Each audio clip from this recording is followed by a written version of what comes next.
कर दिया। हाँ चाहिए सर। हाँ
देखो बच्चों, आज जो है रशियन रेवोल्यूशन पढ़ता है, यानी 1919 की और 1917 की रशियन क्रांति। लेकिन इससे पहले इसमें बढ़ा जाए, कल जो है जर्मनी का एकीकरण वाला टॉपिक रह गया था, वो टॉपिक देख लिया जाए।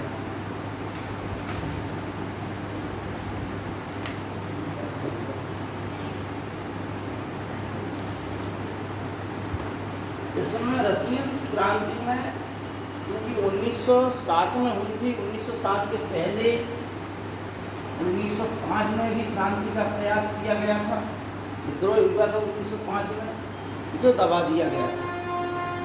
लेकिन जो जार निकोलस द्वितीय था, यानी वहाँ के सम्राट को, बादशाह को, राजा को क्या कहा जाता था? जार। तो उस समय जब यहाँ पर जो क्रांति हुई, कौन था? जार निकोलस द्वितीय, ठीक है ना।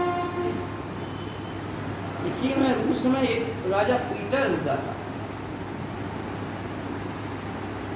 उसने इतने अच्छे कार्य किए थे कि उसे जो है पीटर महान कहा जाता है।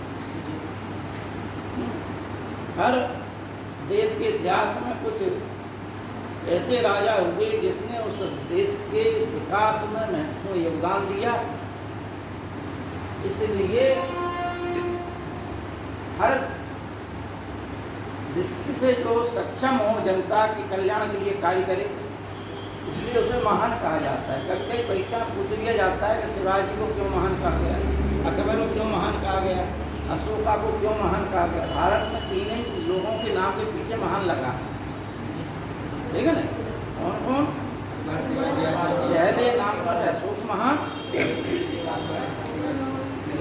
दूसरे नंबर पे अकबर, तीसरे नंबर पे शिवाजी।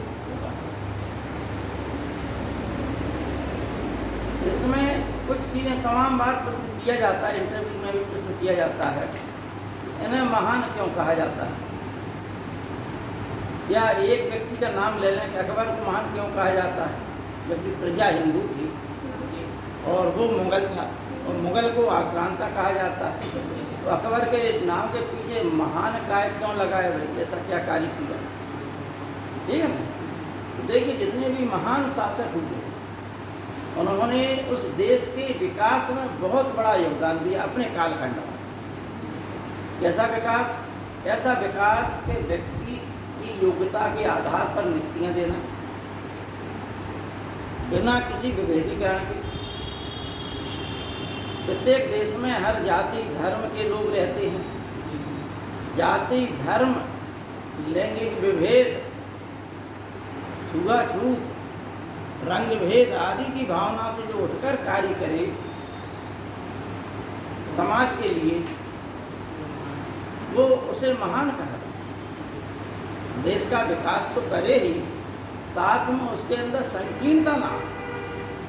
शिवाजी ने एक छोटे से छत्रप से उठकर एक विशाल साम्राज्य खड़ा किया। शिवाजी ने नहीं किया, बहुत से राजाओं ने किया, ठीक है ना।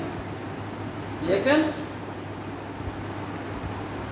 शिवाजी को महान इसलिए कहा गया कि शिवाजी की सेना में मुसलमान भी थे और औरंगजेब से लड़े शिवाजी। कभी भी जो है सरेंडर नहीं किया पूर्ण रूप से, अंतरात्मा से शिवाजी ने कभी नहीं किया। परिस्थितियों के हिसाब से समर्पण किया, लेकिन अपना जो स्वाभिमान है उसे नहीं गिरने दिया किसी भी कीमत पर। फिर भी जब युद्ध होता था और युद्ध के दौरान क्योंकि एक सेना जीतती है, एक सेना हारती है, तो सेना के साथ में जो है कुछ लोग अपनी महिलाएं लेके चलते थे, हैं, कुछ लोग किताबें लेके चलते थे, कुछ लोग धार्मिक किताबें भी लेके चलते थे। तो कुछ मुसलमान लोग कुरान की किताबें लेकर चलते थे पढ़ने के लिए कि रात को हम पढ़ेंगे इसको, पवित्र ग्रंथ है, उनको सबको अपना अपना धर्म ग्रंथ से शांति मिलती है। युद्ध के दौरान वो जब भाग जाते थे या मर जाते थे तो उनके हाथ में, विरोधी राजाओं के हाथ में कुरान की पुस्तकें लग जाती थी, शिवाजी के हाथ में। कुछ महिलाएं लग जाती थी क्योंकि सैनिक भाग जाते थे, और महिलाएं तंबू में, टेंट में, शिविर में, जैसे हम शिविर बोलते हैं। इन सबको, उन महिलाओं को उचित संरक्षण देना,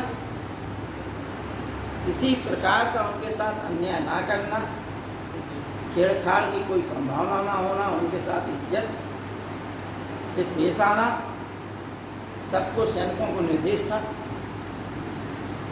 और फिर बाइज्जत उनको उनके घर तक पहुंचाना। कुरान की प्रति अगर हाथ में आ जाती थी, उस कुरान की प्रति का भी सम्मान करते थे शिवाजी, और उस कुरान की प्रति को किसी मुसलमान भाई को सम्मान लौटा देते थे। तो उनके मन में शिवाजी को इसलिए महान कहा गया कि एक तो विशाल साम्राज्य स्थापित किया, लेकिन सबसे बड़ी बात ये थी कि उनके मन में धार्मिक विभेदीकरण की भावना नहीं थी, ठीक है। भाई औरंगजेब को महान क्यों नहीं कहा गया? शाहजहां के समय को मुगल काल में स्वर्णिम कहा जाता है, क्योंकि उस समय खजाना भरपूर भरा हुआ था। देश में अकाल भी पड़े, लेकिन शाहजहां ने उस समय भयंकर अकाल पड़े जिसमें लाखों लोग मारे गए भूख प्यास के कारण। लोग बाग अपने ही बच्चों का मांस खाने लगे, लोग बाग इंसानों की हड्डियां पीस के उसकी रोटी बना के खाने लगे। इतिहास की किताबों में उल्लेख है, अहमद लाहौरी ने लिखी है किताबें, उसमें ये सब उल्लेख है। अच्छा, उस समय जो विदेशी यात्री है उन्होंने भी इन चीज़ों का उल्लेख किया, लेकिन फिर भी शाहजहां के शासन काल में जितनी भी इमारतें हैं वो लाल पत्थर की थी। उन लाल पत्थरों को तोड़वा कर उसमें सफ़ेद संगमरमर की बनवा दी जाता था शाहजहां ने।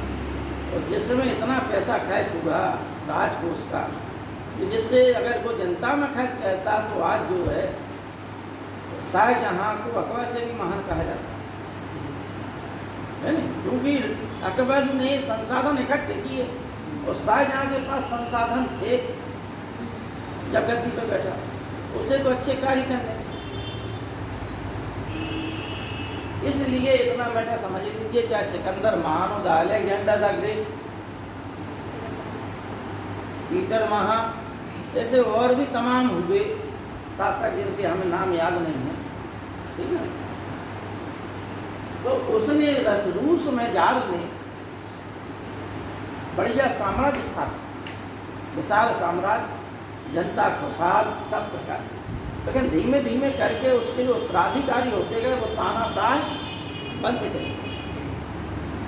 रूस जो है आज भी, रूस बहुत विशाल साम्राज्य रहा है प्राचीन समय से ही, और आज भी क्योंकि जार जो रहे शासक वहाँ के, उन्होंने साम्राज्य विस्तार की नीति का पालन किया, तो इसका साम्राज्य बहुत विशाल था।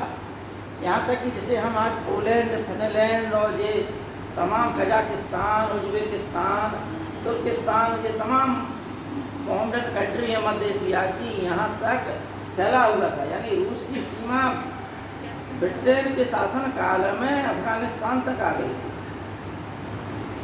समझ में आ गई बात आपको?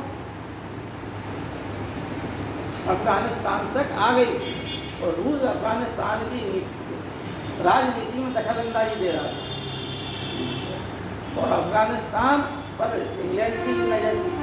यदि रूस में का अगर कब्जा हो गया अफगानिस्तान में, तो भारत अकेला बचा उससे। इतना बड़ा साम्राज्य जो आज आप लोग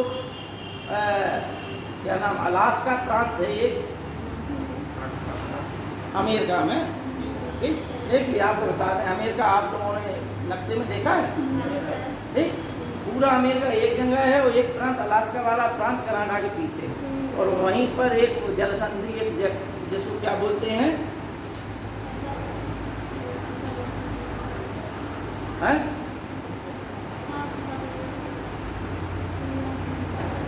हमको भी नाम ध्यान नहीं आ रहा है इस समय।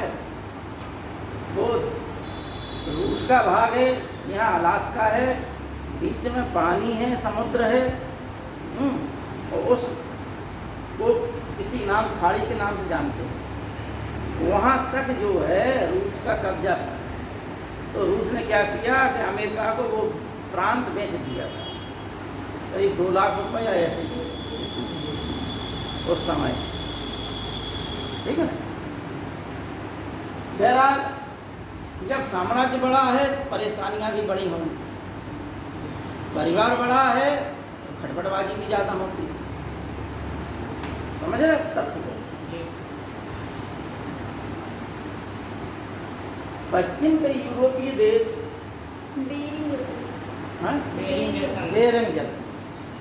बेरिंग जल संधि जो है अलास्का को रूस से पृथक करती है, और एक समय था जब अलास्का तक जो है रूस का साम्राज्य था। अलास्का के बगल में कनाडा है, कनाडा के बाद जो है अमेरिका है, और कनाडा अमेरिका के बीच की सीमा रेखा को क्या बोलते हैं? सीमा रेखा, वो तो जल संधि है। 38वीं समानांतर रेखा बोलते हैं शायद, है ना? शायद बोल रहे हैं, हम कन्फर्म नहीं, भूगोल की बात है। 38वीं समानांतर रेखा, ठीक है ना? तो यह स्थिति समझ में आ गई आप लोगों को। पश्चिम के यूरोपीय देश औद्योगिकरण कर रहे हैं, रूस ने भी औद्योगिकरण किया, लेकिन जिस गति से यूरोपीय देशों में राजनीतिक परिवर्तन हुए, उस प्रकार का परिवर्तन रूस में नहीं हुआ। जिस प्रकार की जनता के अधिकार वहाँ दिए जा रहे थे पश्चिम में, पश्चिम का मतलब यूरोपीय देशों में, उस प्रकार के अधिकार यहाँ की जनता को नहीं दिए जा रहे थे। तो जाहिर है, अच्छा दूसरी बात है जो वहाँ भी जनता ने अपने अधिकारों की मांग की, परिवर्तन हुआ, परिवर्तन के बाद जनता को अधिकार दिए गए। इंग्लैंड में भी मजदूरों ने चार्टिस्ट आंदोलन चलाया।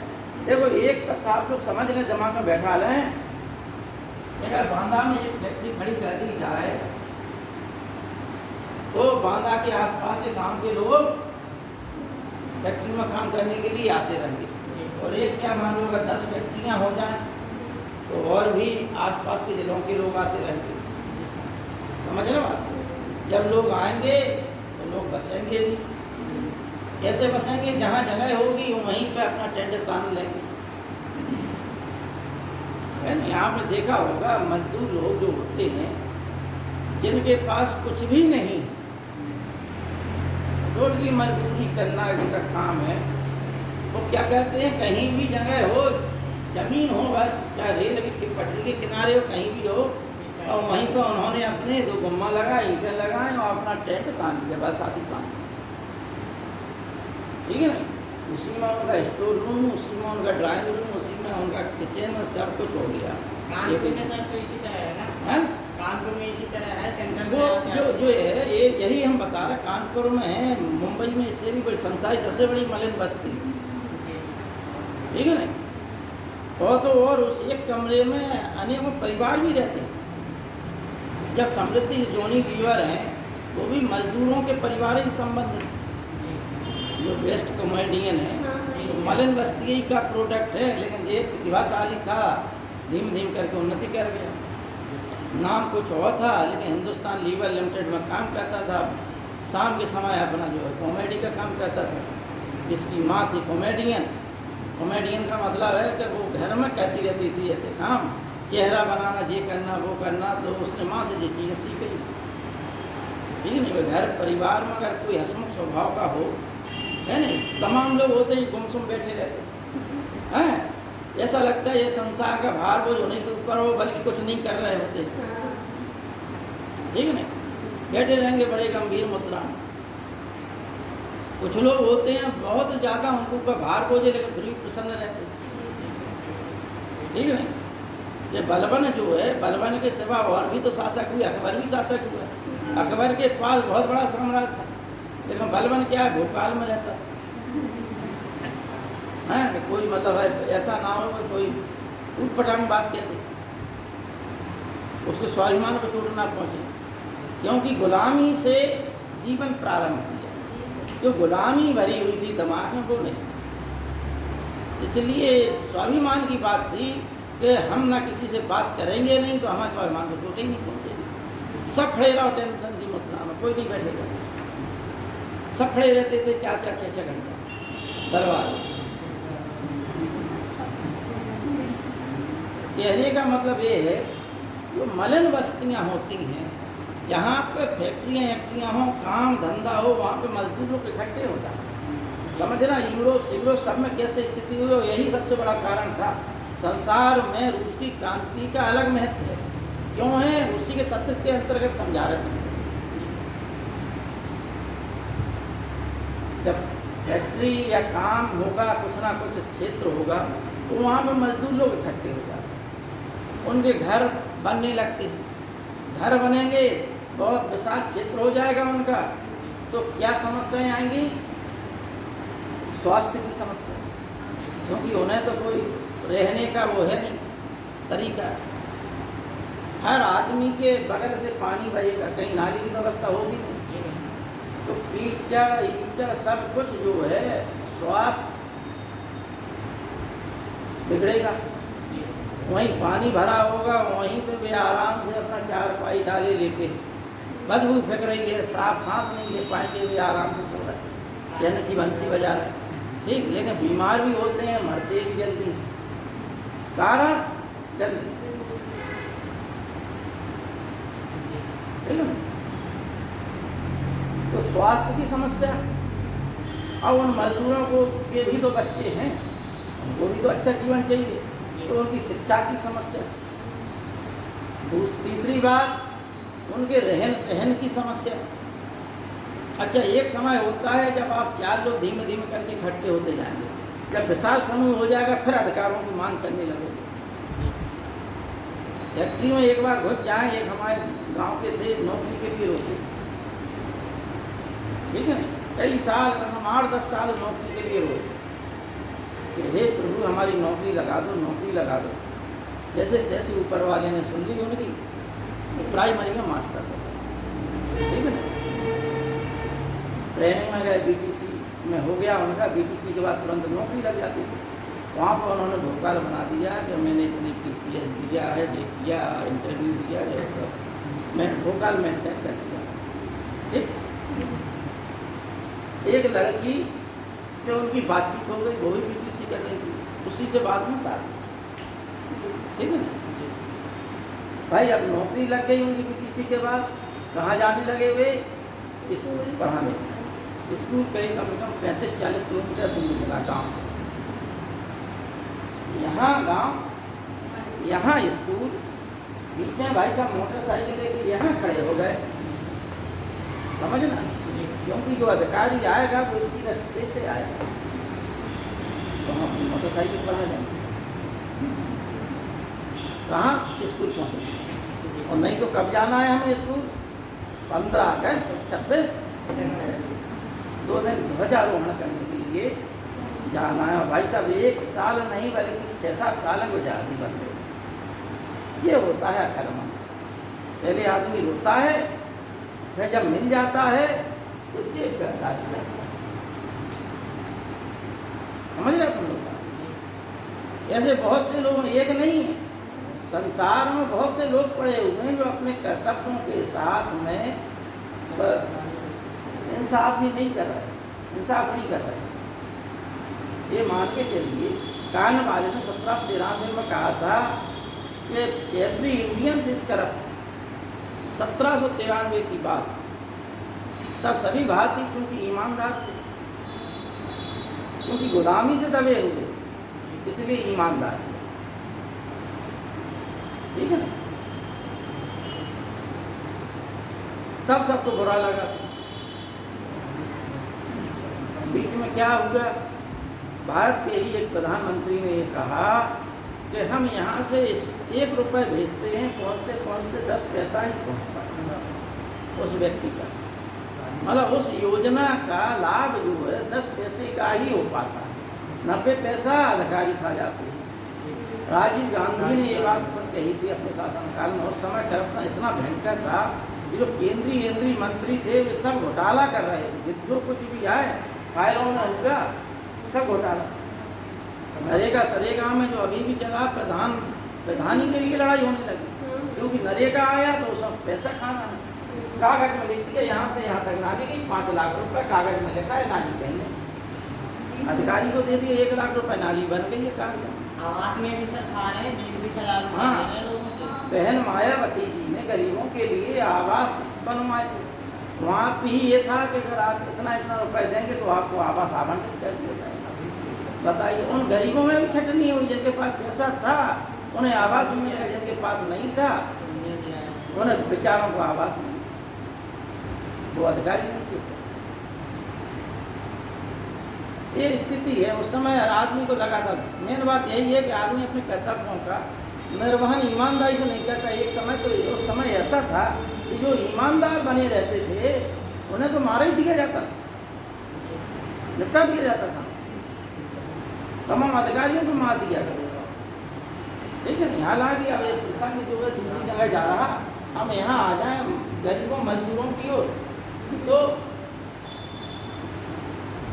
इनकी जो जब ज़्यादा भीड़ हो जाएगी इकट्ठी गरीब मजदूरों, तो क्या होगी, अपने अधिकारों की मांग करेंगे। ये उदाहरण देने का मतलब ये है कि आदमी अधिकारों की मांग करता है, अधिकारों की मांग होगी, पहले विनम्रता पूर्वक होगी, फिर कठोरता से होगी, फिर हिंसक होगी। पहले कहा जाएगा, अच्छा जिसका जितना स्टैंडर्ड है वो उसी प्रकार से अपनी मांग करता है, ठीक है नहीं। और जो पढ़ा लिखा वर्ग नहीं होता है उसका तो सीधा सीधा है कि अच्छा सभ्यता से तो बात करेगा नहीं, भाई उसे ज्ञान ही नहीं है सभ्यता का, वो क्या करेगा, सीधा सीधा ऑन स्पॉट बात करेगा, ठीक है नहीं। जितनी असभ्यता से कही जाती है वैसी बात कहेगा। तब जो मालिक है वो उसके ऊपर कार्रवाई करेगा, क्योंकि मालिक ये कहेगा अच्छा इस समय ऐसा था जब मालिक लोग जितने भी थे, चाहे यूरोप में हो, सबकी एक ही कहानी थी, मालिक लोग इन मजदूरों का शोषण भी करते थे। शोषण का मतलब है कि अगर 100 रुपये कमा रहे हैं वे, तो 100 रुपये में से 10 रुपये भी मजदूरों को नहीं देते। इसलिए कार्ल मार्क्स जो जर्मनी का रहने वाला था, उसने अपने मित्र एंजल्स के साथ में एक पुस्तक लिखी थी, कम्युनिस्ट मैनिफेस्टो। ये इसमें बहुत महत्वपूर्ण है, लिख लेना आप लोग। एक कार्ल मार्क्स की पुस्तक है दास कैपिटल्स, और एक है communist manifesto. Communist manifesto Engels of Marx ने संयुक्त में लिखी। जबकि दास कैपिटल खाली कार्ल मार्क्स ने, ठीक है ना। दास कैपिटल इसलिए प्रसिद्ध हो गई क्योंकि उसमें मजदूरों की स्थिति और तमाम इतिहास बताया गया, प्राचीन काल से लेकर आधुनिक काल तक। कम्युनिस्ट मैनिफेस्टो में ये बताया गया कि कैसे जो है एक शासन तंत्र स्थापना, राष्ट्र मतलब जो है एक शासन पद्धति का वर्णन किया है कम्युनिस्ट मैनिफेस्टो। ये सब विचार जो है यहाँ यूरोप में प्रभाव डाले। सबसे पहले यूरोप में चार्टिस्ट आंदोलन चला, इंग्लैंड में। इंग्लैंड के इतिहास में चार्टिस्ट आंदोलन महत्वपूर्ण है। ये मजदूरों का आंदोलन था, लेकिन किसी तरह इंग्लैंड की एक विशेषता है कि इंग्लैंड ने अपनी चीज़ों को तो दबाया, लेकिन दबाने के साथ साथ उसे ये भी समझ में आया कि हमें सुधार करना चाहिए। यानी उसने नेता नहीं बनने दिया किसी को, समझ रहे बात, नेता नहीं बनने दिया, क्योंकि उसने इस चीज़ को समझा। इंग्लैंड की ये विशेषता थी, राजा ने भी इस चीज़ को समझा, लेकिन अन्य देशों में राजाओं ने स्थितियों को नहीं समझा। जैसे आपको जर्मनी के एकीकरण बता दें और फ्रांस, हाँ फ्रांस में क्रांति हुई, ठीक है ना। और जर्मनी ने जब ऑस्ट्रिया के खिलाफ युद्ध लड़ा तो वहाँ की जो रानी थी, कहाँ की, जर्मनी, उसने राजा से कहा कि ये युद्ध बंद कर दो, क्योंकि राजा की जो रानी है, रानी की पुत्र वधू इंग्लैंड की रानी विक्टोरिया थी, इंग्लैंड की, उनकी पुत्री थी जो केसर विलियम द्वितीय को ब्याही थी, जो केसर विलियम प्रथम का पुत्र था। लेकिन देखिए आप, फ्रांसीसी क्रांति में कौन राजा था, लुई 16वां। उसने अपने निर्णय लेता था, लेकिन पत्नी के कहने पर निर्णय वापस कर लेता था। यहाँ पर राजा ने अपनी पत्नी की बात नहीं मानी। कहाँ पर, जर्मनी में नहीं मानी, तो जर्मनी का एकीकरण हुआ।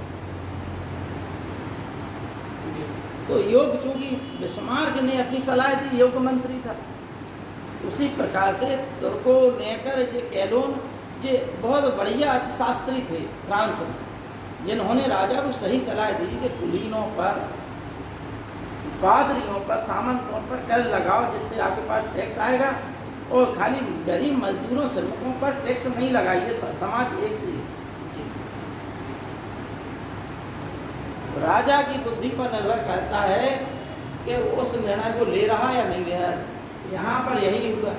इंग्लैंड में क्या हुआ कि उन्होंने संसदीय प्रणाली के द्वारा उस चीज़ को संशोधन कर दिया, मजदूरों को अधिकार दे दिया।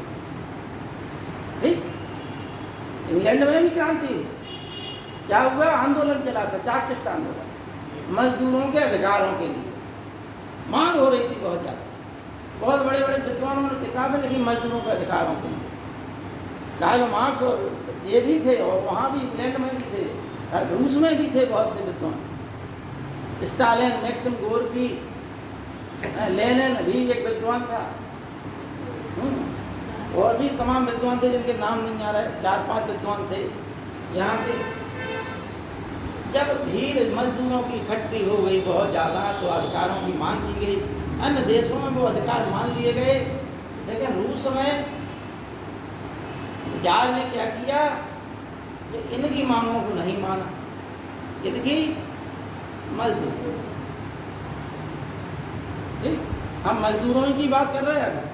मजदूर कौन होता है, जिसके पास भूमि ना। ठीक, अतः और राजा का जो जार था इतना निरंकुश था कि उसका पूर्ण रूप से नियंत्रण था हर चीज पर। राजा के नियंत्रण में ही पूंजीपति थे। जो भी वहाँ पर जितना भी सिस्टम था सब सरकारी था, ठीक है ना, सब सिस्टम कैसा था, सरकारी था। लेकिन इंग्लैंड में कैसा था सिस्टम, इंग्लैंड में सिस्टम था पूंजीपतियों के हाथ में, जो प्रशासन को चलाते थे। लेकिन रूस में क्या स्थिति थी, रूस में सरकारी थी, और पूंजीपति राजा के जार के नियंत्रण में थी। तो बहुत कम मजदूरों को मजदूरी मिलती थी, मजदूर पूर्णतः असुरक्षित था और असंतोष से भरा हुआ था। एक बात मजदूर बोली। अब आइए किसान। ठीक, रूस में किसान कैसा था? किसान, रूस में किसानों को सर्प कहा जाता था, यानी जो वो खेती जोतते थे उसी खेती को जोतते रहो, किराए पे दी जाती थी, इसलिए उन्हें सर्प कहा जाता था। उन पे इतना टैक्स लगा होता था कि उन्हें कुछ मिलता ही नहीं था। तो किसानों की भी स्थिति अच्छा जो है कि अन्य यूरोपीय देशों में किसान खुशहाल थे, लेकिन रूस में किसान बदहाल थे, क्योंकि जब युद्ध होता था प्रथम विश्व युद्ध में ही क्या किया कि 5 लाख किसानों को किसानी छुड़ाकर सेना भर्ती करा दिया जार ने। अब उनकी खेती भी गई और वहाँ मरो। ठीक, अच्छा सेना में क्या था, क्योंकि इंडस्ट्री खड़ी तो की, लेकिन इंडस्ट्री इतनी मजबूत नहीं थी रूस की कि वो अपने लोगों को अच्छी चीज़ें उपलब्ध कराए। और प्रथम विश्व युद्ध हुआ, कब हुआ प्रथम विश्व युद्ध? 1914 में हुआ था। तो आयात निर्यात ठप हो गया। इसका ये हुआ कि अन्य चीज़ें रूस में आ नहीं पा रही थी।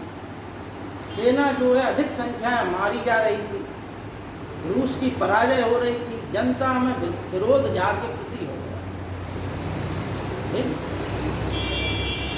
किसानों की स्थिति बहुत खराब थी, क्योंकि एक तो सबसे बड़ा किसान राजा खुद स्वयं में था, पर उसके अधिकारी थे। ठीक? और राजा जार जो है एक निकम्मा व्यक्ति था। जब 1905 की क्रांति हुई तो इसने एक जो है 1905 में क्रांति हुई तो जार ने क्या किया, जिसका नाम था जार निकोलस द्वितीय, तो इसने एक संसद की स्थापना की जिसका नाम था ड्यूमा। तो वहाँ की संसद का नाम, ठीक है ना, क्या है? ड्यूमा। कब की स्थापना? 1905 की क्रांति में, जब जनता ने विरोध किया। जनता ने क्यों विरोध किया?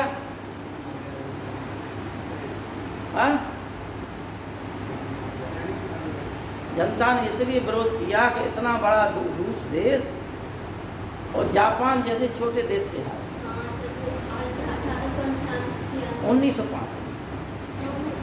1905 में रूस से हार गया था, इसलिए जनता ने विरोध कर दिया। देखो, अगर आप जीतते हो, चाहे जैसी कंडीशन में जीतो, फ्रांस में क्या है, राजकोष खाली था, लेकिन फ्रांस जीत रहा था, तो जनता जो है ठीक थी, संतुष्ट थी। अंदर से राजकोष खाली था, राजा दिवालिया हो चुका था, करीब एक दो पीढ़ी पहले ही दिवालिया हो चुका था राजा, लेकिन चलती रही व्यवस्था।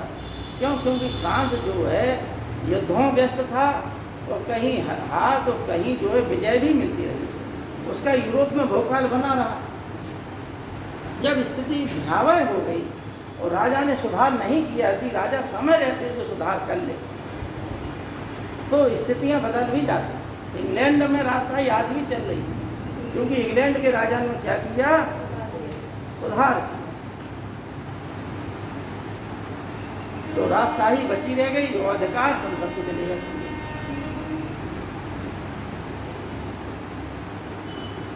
ड्यूमा की स्थापना तो कह दी, निर्वाचन पद्धति की स्थापना कह दी, लेकिन उसमें अपने प्रतिनिधि ज़्यादा कर दिए। और जब जनता इसमें मांगे करने लगी अच्छे कानूनों के लिए, सुधार के लिए, तो ड्यूमा ही बार बार भंग कर देता था राजा। ठीक है नहीं? अब तुमने चीज़ बनाई हुई और तुम ही बिगाड़ रहे हो, खाली प्रतीक के रूप में, पहले ये समझाने के लिए कि हम तुम्हारे लिए कर रहे हैं। अच्छा, हम जो है निरंकुश नहीं है, हमारे ऊपर एक संस्था है ड्यूमा, लेकिन ड्यूमा है का हमारे अधिकार में, हम जब चाहे तब भंग कर दें। तो क्या ड्यूमा का महत्व क्या रहा भाई? ड्यूमा की स्थापना इसलिए हुई थी कि वहाँ पर बैठकर जो बौद्धिक वर्ग है वो चर्चा करके नियम कायदे कानून बनाए, देश की समस्याओं का समाधान करे और राजा को बताए कि आप इन समस्याओं पर निराकरण कीजिए। लेकिन राजा ने ऐसा कुछ किया नहीं। वो जब अगर ये बातें होती थी तो वो डिम्बा को ही भंग कर देता था। क्या होगा? किसान भी त्रस्त थे, किसानों का भी शोषण। जो सैनिक होते थे उनके पास जूते नहीं थे, उनके पास पोशाक होती है सैनिकों की। अच्छा, रूस में ज़्यादातर बर्फीला क्षेत्र उत्तरी ध्रुव के नज़दीक है, ज़्यादातर समय बर्फ में व्यतीत होता है। अच्छा, जब आपके पास जूते ही ना हो तो आप गलने लगेंगे हाथ पैर आपके बर्फ में, ठीक है ना? वही स्थिति हुई आदि सेना, इसलिए मर जाती थी। रूस बचा भी इसीलिए। रूस का बचने का कारण भी इतना है, इतना बड़ा साम्राज्य का होने का कारण भी यही है कि रूस पर जब भी कोई आक्रमण करता था तो वहाँ इतना बड़ा बर्फीला क्षेत्र है कि कुछ सेना तो बर्फ ही में मर जाती थी, विरोधी राजाओं की सेना। इसलिए रूस कभी भी जो है इस प्रकार से विचित्र नहीं किया गया। रूस पराजित भी होगा तो दूसरे देशों में होगा, ठीक है ना? मजदूरों की स्थिति खराब थी, मजदूर असंतुष्ट थे। इसी बीच लोकतांत्रिक समाजवादी पार्टी बनी एक रूस में, क्योंकि डीमा की स्थापना हुई थी, पार्टियां भी, राजनीतिक पार्टियां भी बनने लगी। एक पार्टी बनी क्रांतिकारी समाजवादी पार्टी। एक इनका उद्देश्य था, जो लोकतांत्रिक समाजवादी पार्टी थी उसका उद्देश्य ये था कि हम जो है संसदीय प्रणाली, लोकतंत्रात्मक प्रणाली के द्वारा, जैसे इंग्लैंड में चल रही है, उस प्रणाली के द्वारा हम रूस में सुधार करें। जबकि क्रांतिकारियों का एक कहना था कि हम हिंसा के माध्यम से सुधार करेंगे, लेकिन उनमें भी विभेद हो गया। क्रांतिकारी समाजवादी पार्टी में क्या विभेद हो गया? विभेद ये हो गया कि ये दो भागों में बट गए। एक लोग ये चाहते थे कि हम कुछ नरमी बात करें, तो एक लोग पूर्णतः हिंसा के साथ में था कि हम हिंसा के माध्यम से क्रांति करेंगे। तो ये दो भागों में बट गए। कौन कौन? बोल्शेविक और मेंशेविक, ठीक?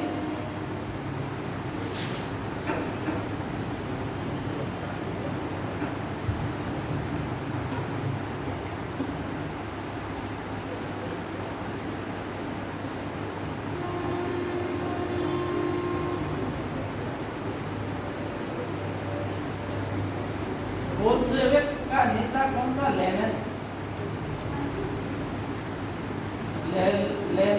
स्टालिन, लेनिन प्रमुख था।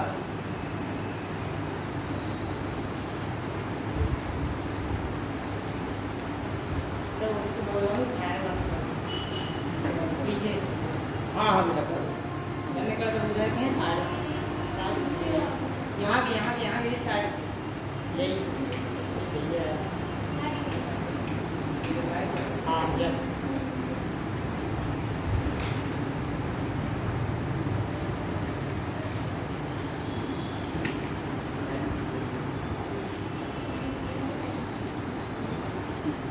अब देखिए, जार निकोलस निकम्मा था ही।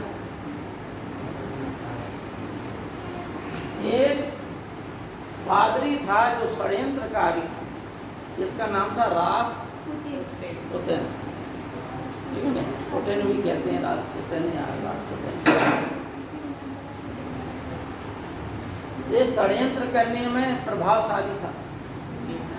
तो षड्यंत्र करके किसके कान भरता था? रानी जरीना के। ठीक, जो षड्यंत्रकारी लोग हैं वो किससे मिले होते थे? रासपुटिन से। रासपुटिन किससे मिला होता था? जरीना से। और जरीना अपने पति जार निकोलस को, श्रृंखलाएं बनी हुई हैं, इसका क्या प्रभाव होगा? इसका ये प्रभाव होगा कि सही काम हुए नहीं, जो होना चाहिए बुरे काम हुए। जिससे जनता में विरोध हुआ और मार्च में क्रांति प्रारंभ हुई। सरकार बनी लोरेंस्की के, केरेंस्की नाम था उनका, उनके नेतृत्व में। लेकिन फिर भी लेनिन के नेतृत्व में मजदूर लोग संघर्ष करते रहे। क्रांति 17 में इसलिए हुई कि लोग रोटी की मांग कर रहे थे, जनता राजमहल के सामने। एक फ्रांस में भी स्थिति थी। फ्रांस में स्थिति ये थी कि जब जनता जो है रोटी की मांग कर रही थी 1789 में, तो वहाँ की रानी का क्या नाम था? मैरी एक्वानेत। तो मैरी एक्वानेत ने कहा था कि भाई ये लोग रोटी मांग रहे हैं, यदि रोटी नहीं है तो इन लोगों को केक दे दो, केक खा लेंगे लोग।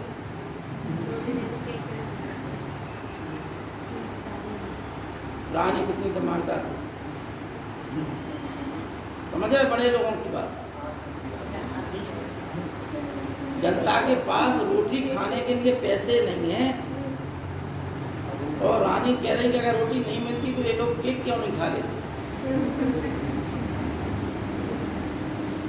ठीक है ना भाई? केक महंगा है कि रोटी? केक महंगा है, आज भी है, हर समय रहेगा। अब रानी को यही मालूम नहीं था, बताइए। ठीक है ना? ऐसे वातावरण पले बढ़े लोग, जो जनता की वास्तविक स्थिति है, तो नेता वही है, वो अभिनेता भी वही है, अच्छा, जो सीधा जनता से टच में है।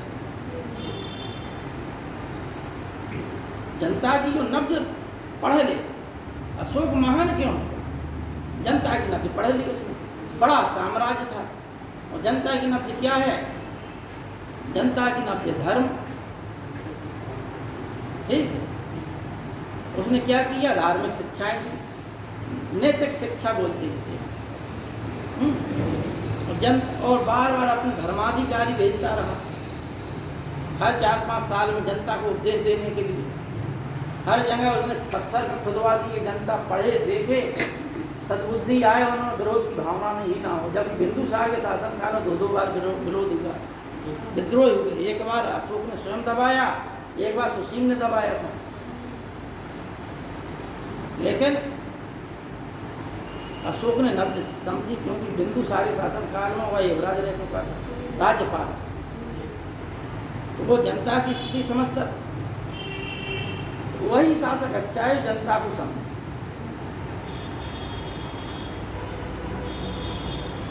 बहरहाल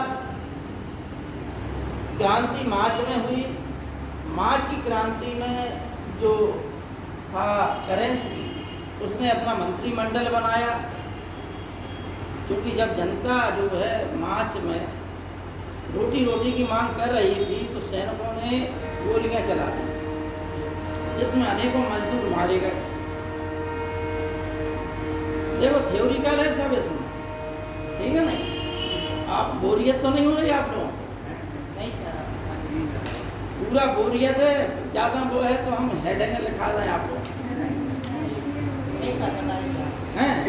क्योंकि ये वर्ड हिस्ट्री है, ठीक है ना? तो जैसा आप लोग अब किताब पढ़ेंगे तो यही चीज़ें सब मिलेंगी आगे से, ठीक है ना? तो जब मजदूर मारे गए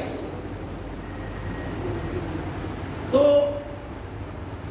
जो नेता थे मजदूरों के, और भी मजदूर जो थे वो क्रोधित हो, आक्रोश हो गया।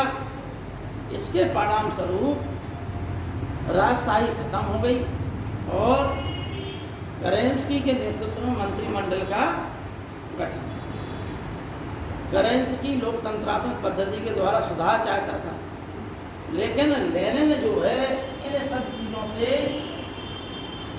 सहमत नहीं था, क्योंकि केरेंस्की का ये कहना था कि हम प्रथम विश्व युद्ध में लड़ रहे हैं, रूस लड़ रहा था प्रथम विश्व युद्ध में, उसी समय जो है क्रांति हुई रूस में। तो केरेंस्की का ये कहना था, जिसका नाम था क्या, केरेंस्की,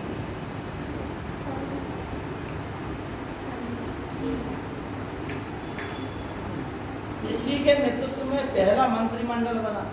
लेकिन इसका ये कहना था कि हम प्रथम इस युद्ध में लड़ रहे हैं, हमारी सेना लड़ रही है, वो सेना लड़ती रहे।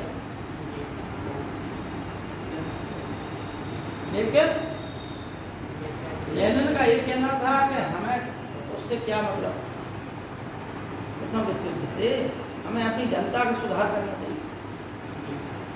दूसरी बात लेनिन का ये कहना था कि जो भूमि और पूंजी है देश की, और भूमि और पूंजी पर मजदूरों का अधिकार, शासन पद्धति मजदूर ही चला, ठीक, और इस पर सभी का अधिकार हो, एक का नहीं, सभी का, सभी मजदूर, इस पर पूंजीपतियों का अधिकार ना हो।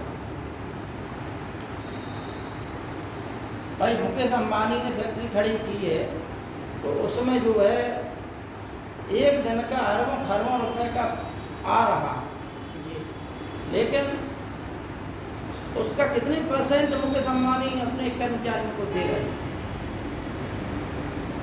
सबसे महत्वपूर्ण बात है, ठीक है ना, सबसे महत्वपूर्ण बात यह है कि जो पूंजीपति वर्ग है वो अपने मजदूर को दे कितना रहा। अगर 90 पैसा आपसे बना रहा है, 90 रुपए, तो 10 रुपए आपको दे रहा, 90 तो उसी की जेब में जा रहा है। जबकि जो मजदूर, मान के चलो एक मजदूर ने एक चादर बनाई, ठीक, जिसकी कीमत मान के चलिए 500 रुपये है, अब उसने मेहनत की है, तो सबसे बड़ा अधिकार उसका बैठता है कि नहीं बैठता है, मजदूरी का। भाई आप लागत का ले लो, आप काम करने का ले लो, लेकिन एक उचित जो है उसे मजदूरी तो दो मजदूर को, क्योंकि उसने 500 रुपये का प्रोडक्ट तो उसी के दम पे बना, उसे 500 में से अगर आप 10 रुपये पकड़ा दें, वो तो चूंकि मजदूर है, उसे तो यही काम करना है, समझ ही नहीं। तो जब समझदारी होगी तो विरोध विद्रोह उत्पन्न होगा। तो यही तो रूस में होगा।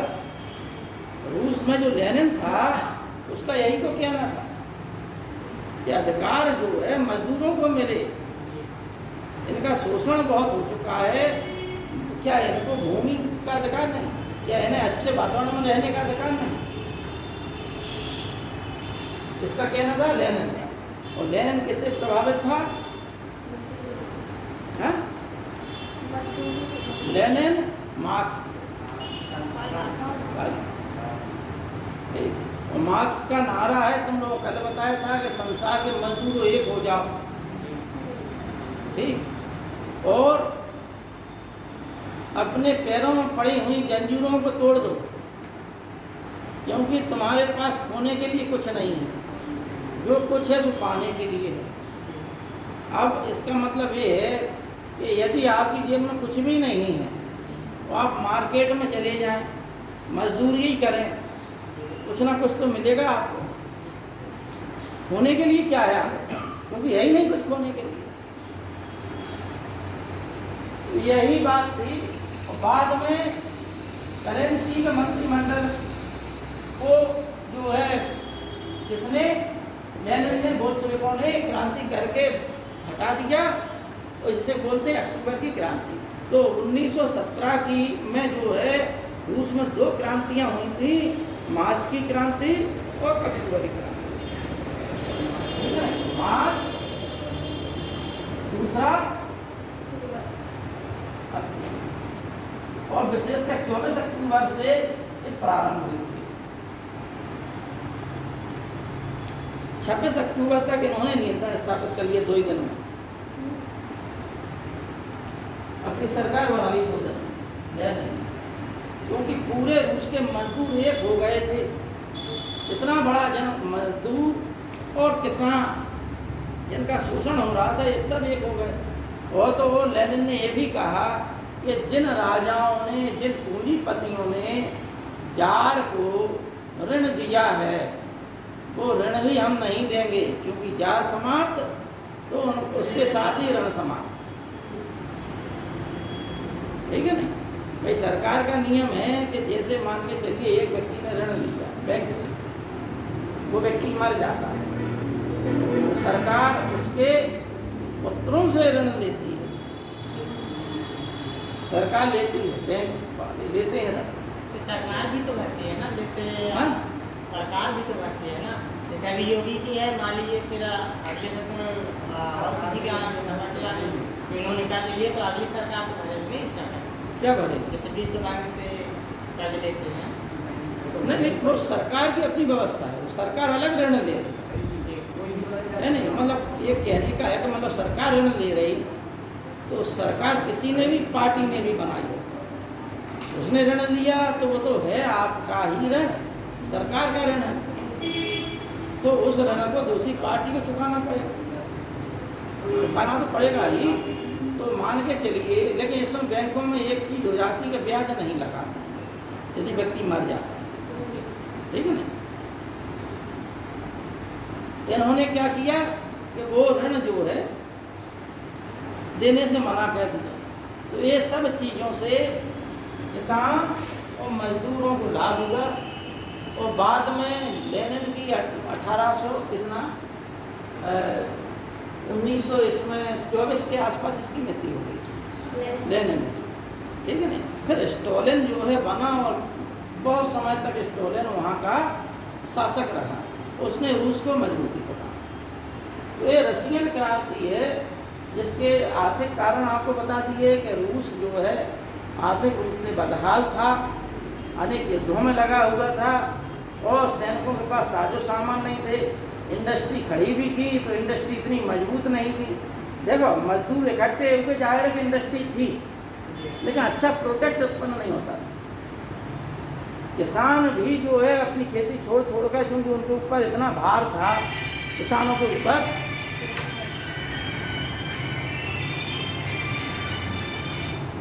हेलो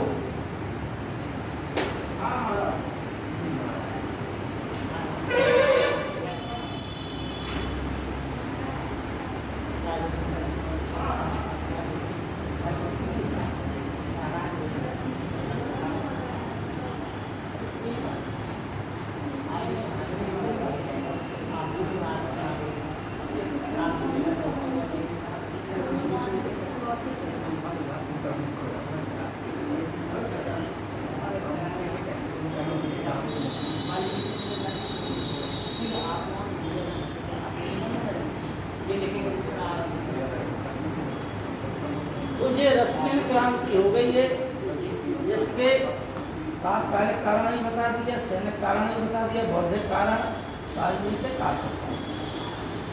अब आप थोड़ा सा जर्मनी का एकीकरण रह गया,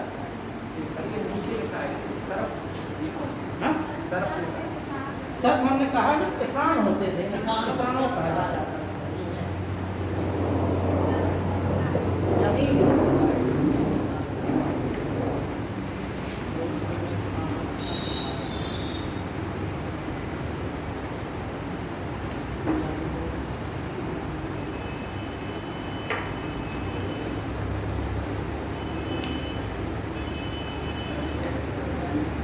देखो बच्चों, ये मेड़ दे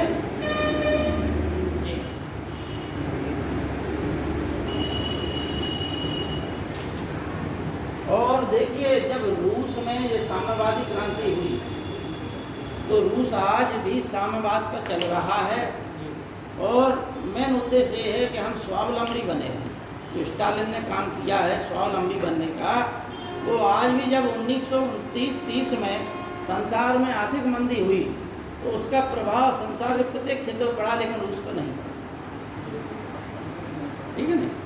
अब देखिए जर्मनी के एकीकरण में हमने एक चीज़ आप लोगों को गलत बता दी थी, वो हम बता रहे क्या, जर्मनी का 3 चरणों में होगा। पहला डेनमार्क से युद्ध, डेनमार्क से युद्ध करने के बाद ऐसी नीति करो कि ऑस्ट्रेलिया से अगला युद्ध हो जाए, ठीक। अगला युद्ध किससे होगा? ऑस्ट्रेलिया से। और ऑस्ट्रिया को इतना संतुष्ट कर दो कि ऑस्ट्रिया जो है पराजित भी कह दिया बिस्मार्क ने, लेकिन इतना संतुष्ट कह दिया उसे तो उसे लगा ही नहीं कि हम पराजित हो गए। ठीक है ना, बहुत कम क्षतिपूर्ति ली युद्ध की, सम्मानजनक उसे बिठाया, सम्मान दिया। खाली ये इतना हुआ कि भाई आप हमारे जर्मनी से हट जाओ, युद्ध में पराजित हो गए तो हमारे जर्मन राज्य छोड़ दो तुम, बस। क्योंकि बिस्मार्क की ये नीति थी, यदि हम ऑस्ट्रिया को अपना विरोधी बना लेंगे तो हम फिर फ्रांस से नहीं निपट पाएंगे। तीसरा युद्ध किससे होगा? फ्रांस से। ठीक है ना। और आपको बताया कि 2 डचियां थी जिनका नाम था स्लेस्विग और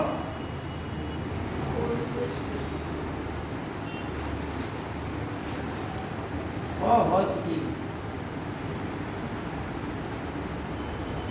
बहुत लंबी कहानी है, शॉर्टकट में बता देते हैं, बहुत लंबी कहानी इतिहास में। ठीक है ना। होता क्या है, जब लंबी कहानी हो तो बोरियत ज़्यादा हो, कैसे क्या होगा इसमें, इनकी कहानी लंबी है। ठीक है ना। सत्ता परिवर्तन हुआ, राजाओं ने फिर ये किया वो किया, तमाम कहानियाँ, अनेक राजा आए, तो वो सब कहानी इसी से जुड़ी हुई है। लेकिन निष्कर्ष ये है, ये 2 डचियाँ किसके? डेनमार्क का अधिकार में थी। डेनमार्क का अधिकार था, अधिकार कैसा था? प्रशासनिक अधिकार था, लेकिन वहाँ वो उसका क्षेत्र नहीं। ठीक, समझ में बात आ गई? उसका क्षेत्र नहीं थी। अतः बिस्मार्क ने ऑस्ट्रिया से दोस्ती करके डेनमार्क के खिलाफ युद्ध किया और ये दोनों डचियां प्राप्त कर युद्ध के द्वारा।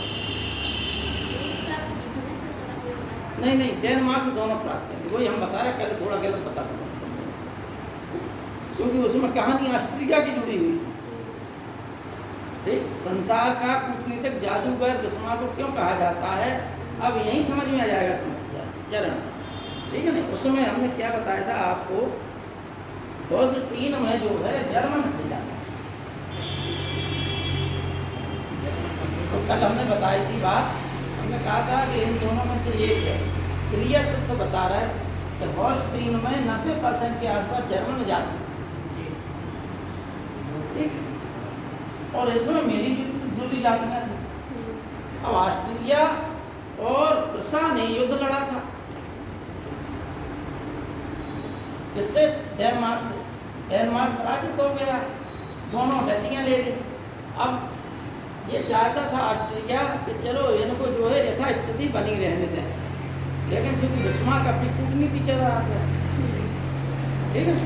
उन्होंने कहा नहीं, ऐसा है कि इनके बारे में बातचीत बाद में हो जाएगी, अब एक क्षेत्र तुम ले लो, एक हम ले लेते हैं, बाद में अगर कोई आगे का मुद्दा होगा तब तक के लिए यहाँ प्रशासन तो करना नहीं है। तो उसने क्या किया कि ऑस्ट्रिया को क्या दे दिया? होल्स्टीन,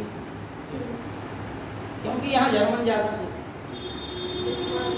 जबकि ऑस्ट्रिया लेना नहीं चाहता था, लेकिन बिस्मार्क की कूटनीति थी कि तुम ले इसे, क्योंकि हमें तुमसे लड़ना है यहाँ। ठीक है ना।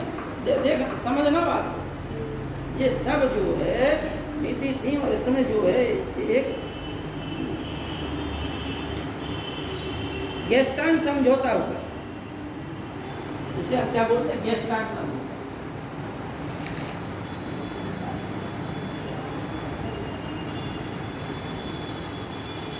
इसके बीच हुआ था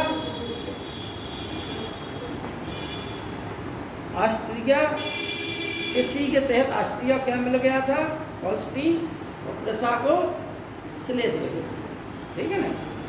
इतनी बात समझ में आ गई। कल भी ये बात हमने बताई थी, बिल्कुल शॉर्टकट में बता रहा हूँ। ज़्यादा खींचेंगे, पढ़ा जो होगा उसे सब समझ में आ जाएगा, और जो नए नए को लड़ की तरह बैठे हैं उन्हें कुछ समझ में नहीं आएगा। बट हिस्ट्री समझना इतना आसान नहीं जब तक आप पढ़ के ना। गेस्टान समझौता होगा बिल्कुल शॉर्टकट में, क्योंकि इसे पराजित कर दिया। अब जी इन दोनों का मुद्दा समझाने के लिए गेस्टान समझौता होगा, किनके बीच? ऑस्ट्रिया और रूसा के बीच।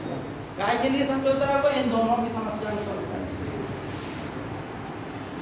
और ये समझौता ही बिस्मार्क की कूटनीति का आश्चर्य है,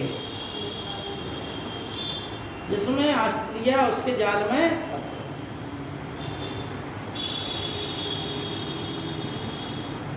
यहाँ का क्या हुआ? ऑस्ट्रिया को उसने क्या दे दिया? होल्स्टीन। और खुद क्या ले लिया? स्लेस्विग। ये तब तक जो है कोई अच्छी व्यवस्था ना बन जाए, हम इस क्षेत्र को ले लेते हैं, आप इस क्षेत्र को ले लेते। लेकिन इन पर नजर किसकी थी? बिस्मार्क की थी। और चाहता वो तो ये जर्मन से वाला क्षेत्र भी ले सकता था, लेकिन फिर ऑस्ट्रिया से युद्ध भी तो चाहिए था, ठीक है ना?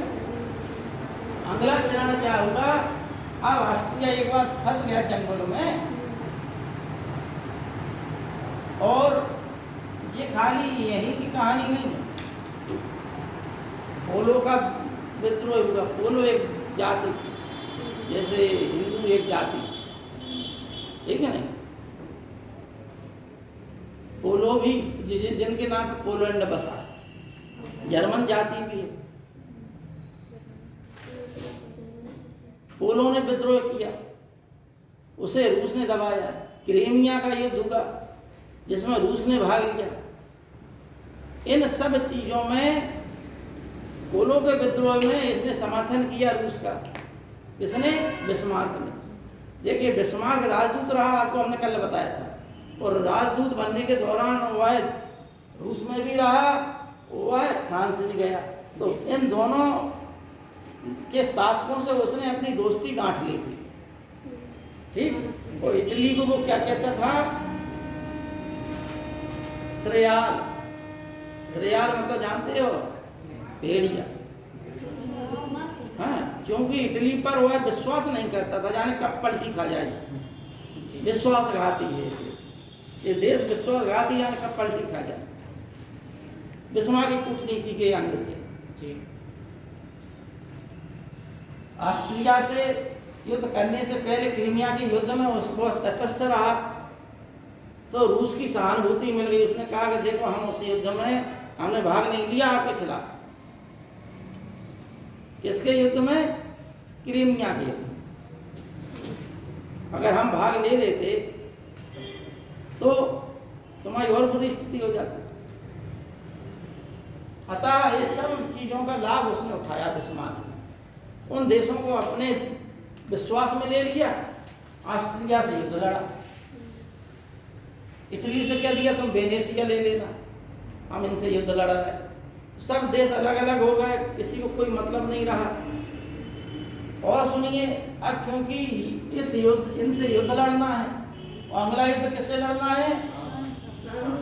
तो हमने क्या बताया कि इस युद्ध लड़ने से पहले उसने इनसे युद्ध लड़ने की इसी में रणनीति बना ली, और यहाँ भी इनसे युद्ध लड़ने के लिए उसने पहले ही इस युद्ध में लड़ने से पहले रणनीति बना ली। बिस्मार्क क्या बना लिया? फ्रांस के नेपोलियन से मिला बिस्मार्क कि हम देखो ऑस्ट्रिया से युद्ध लड़ रहे हैं। ऑस्ट्रिया का उत्तरी जर्मनी के क्षेत्रों पर अधिकार, वो उसके अधिकार क्षेत्र में है, इसलिए हम उसके जो अधिकार क्षेत्र को समाप्त करना चाहते हैं। नेपोलियन उसकी बातों में आ गया, और उसने कहा, नेपोलियन ने ये कहा भाई हर आदमी चाहता है कि भाई हमें क्या मिलेगा इसमें। नेपोलियन ने भी पूछा कि हमें क्या मिलेगा। बिस्मार्क बोला कि हम तुम्हें ये वाला क्षेत्र दे दें। किससे? ऑस्ट्रिया जीतने के बाद। ठीक, समझना बात को। कौन सा क्षेत्र? जो क्षेत्र उसके अधिकार ही में नहीं। ठीक, समझना भाई। मान के चलो आप दोनों में कोई समझौता होगा, तो इन्होंने इनसे कह दिया कि हम आदर्श भजन इंटर कॉलेज तुम्हें दे देंगे, हमारा बांधा पूरा कवर में आ जाएगा। जबकि आदर्श भजन इंटर कॉलेज सरकारी संस्था है, ये इनके अधिकार ही में नहीं है। अब उन्हें वे मालूम नहीं है कि आदर्श भजन इंटर कॉलेज है क्या। ये तो ये जाना है कि भाई जब ये कह रहे हैं तो दोस्ती भी है, राजदूत रहा उस समय, तो होगा कि इनके अधिकार में होगा। जब तो ये कह रहे हैं कि हम दे देंगे ये तो की बात, तो ये बातों में आ गए, जबकि है ही नहीं इनका ये क्षेत्र, इनका वो क्षेत्र है ही नहीं। और अब जब ये युद्ध जीत गया ऑस्ट्रिया से, तो क्या किया, इसने अपना हिस्सा मांगा कि भाई वो क्षेत्र दो। जब तुम मांगोगे, बार बार लेटर लिखोगे, तो उन लेटरों को वो इंग्लैंड को दिखा दे, कहीं फ्रांस और देशों को दिखा दे, देखो ये इन क्षेत्रों में मांग कर रहे, ये क्षेत्र तो तुम्हारे हैं और हमसे मांग कर रहे हैं। और देश भी नाराज हो गए, किससे? फ्रांस से। अब क्योंकि युद्ध चाहिए था उसे, ठीक है। एक कूटनीति बता दी, तथ्य लिखना हो तो लिख लो फटाक से, समय देख लो। 9:30 हो गए। इसमें पूरा हमने लिखा दिया है, यही लिखना है कि जो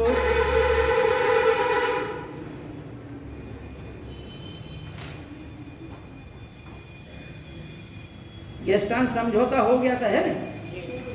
अब दूसरा चरण देखिए आप लोग,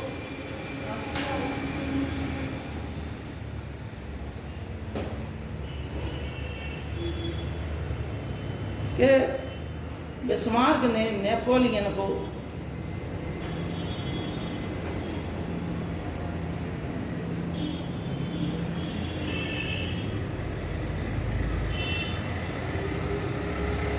कुछ क्षेत्रों का आश्वासन दे दिया।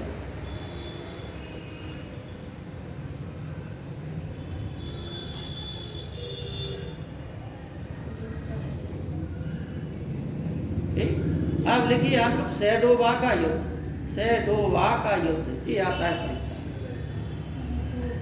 सेडोवा का युद्ध।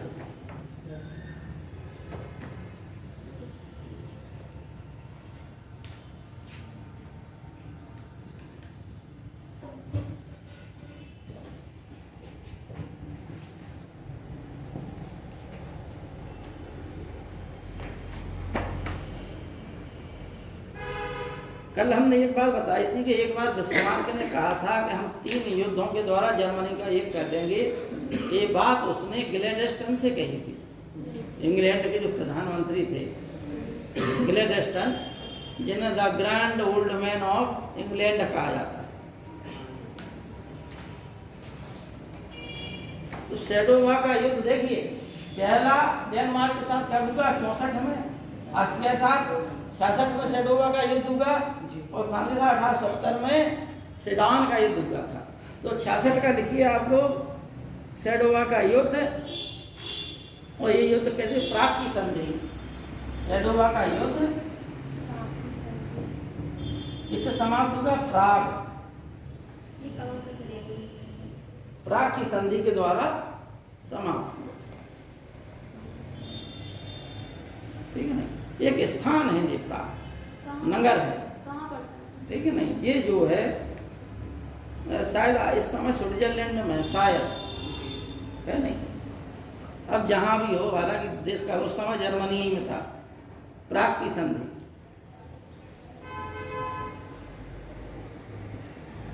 सर इसमें जो नेतृत्व कर रहे थे उनको भी पूछा जाता है, हाँ जो युद्ध लड़ रहा है किन किन के बीच हुआ? हाँ तो बताया तो, ऑस्ट्रिया के साथ था ये सेडोवा का युद्ध। नहीं, जो प्रतिभाग कर रहे थे इसमें, प्रतिभाग नहीं, दोनों के बीच हुआ, और कोई प्रतिभाग नहीं कर रहा। हाँ नहीं नहीं, और सबसे दोस्ती कर ली थी, तो वे सब तटस्थ थे, कोई ऑस्ट्रिया का साथ ही नहीं दे रहा था। नहीं सर, वो राजाओं की बात कर रहे हैं हम, मतलब किसका शासन था। अच्छा अच्छा अच्छा,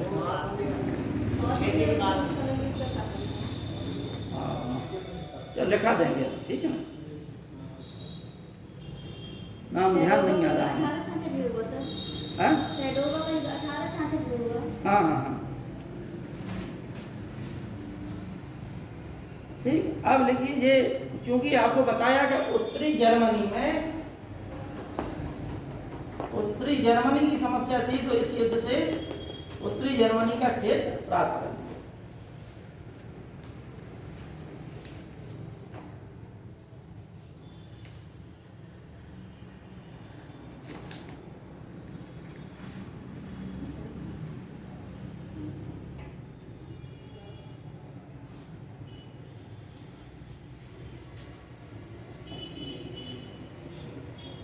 अब तीसरा युद्ध का हमने बताया सेडान का युद्ध,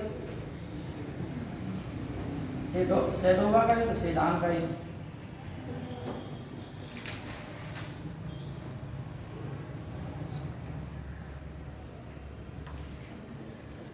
और इसमें फ्रैंकफर्ट की संधि,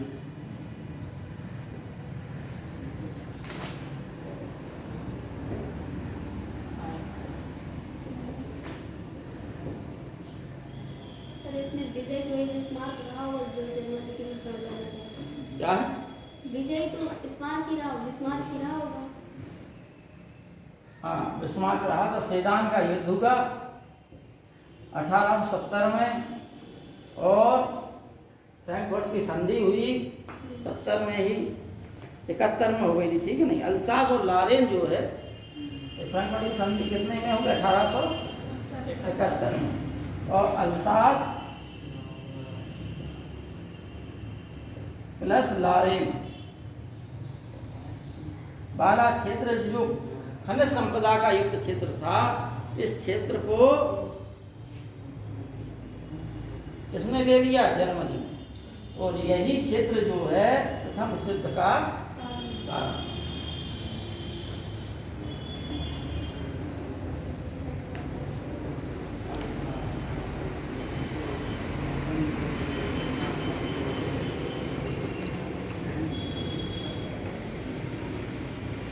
देखिए वहाँ पर ऑस्ट्रिया में उस समय संसदीय प्रणाली थी, ठीक है ना। और यहाँ पर क्रिश्चियन नाम था। जब डेनमार्क से युद्ध हुआ तो डेनमार्क का राजा क्रिश्चियन नाम था। ऑस्ट्रिया के राजा का हमें नाम याद नहीं आ रहा है इस समय। लेकिन ऑस्ट्रिया में जो पद्धति थी वो इंग्लैंड जैसी पद्धति थी, वहाँ भी संसदीय प्रणाली हो गई थी। और वहाँ का जो प्रधानमंत्री था वो चांसलर होता था, तो राजा उसी के हिसाब से काम करता था। उस चांसलर मेटरनिक का 1848 में पतन हो गया था। उसके पास कोई दूसरा बना था, उसका नाम याद नहीं आ रहा हमें, या हम लिखा देंगे, कल पढ़ाएंगे, देख के बता दूँगा, या याद आ जाएगा तब बता दूँगा, ठीक है ना।